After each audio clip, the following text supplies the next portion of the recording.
એક ગામમાં છોકરો હતો જેનું નામ કિશન હતું। કિશન ખૂબ જ ગરીબ પરિવારનો હતો, પણ તેને વાંચવામાં ખૂબ રસ હતો। તેના માતા પિતા ખેત મજૂરી કરતા અને કિશન પણ તેમને મદદ કરતો। એક દિવસ શાળામાં શિક્ષકોએ ઘોષણા કરી કે જે વિદ્યાર્થીઓ પરીક્ષામાં પ્રથમ સ્થાન લાવશે તેમને શહેરના મોટામાં મોટા શાળામાં પ્રવેશ મળશે।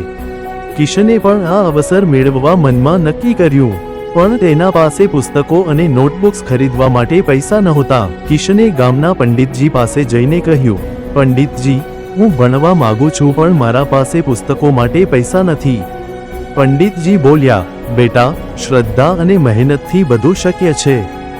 ભગવાન પર ભરોસો રાખ અને પ્રયત્ન કર। કિશને ગામના ખંડેરથી ફાંટેલા પાના એકઠા કરી અને પોતાનો અભ્યાસ શરૂ કર્યું। એ રાતે પણ દીવા નીચે બેઠો ભણતો। અખીરે પરીક્ષાનો દિવસ આવ્યો। જ્યારે પરિણામ આવ્યું ત્યારે કિશન પ્રથમ ક્રમે પાસ થયો। સમગ્ર ગામે તેની પ્રશંસા કરી।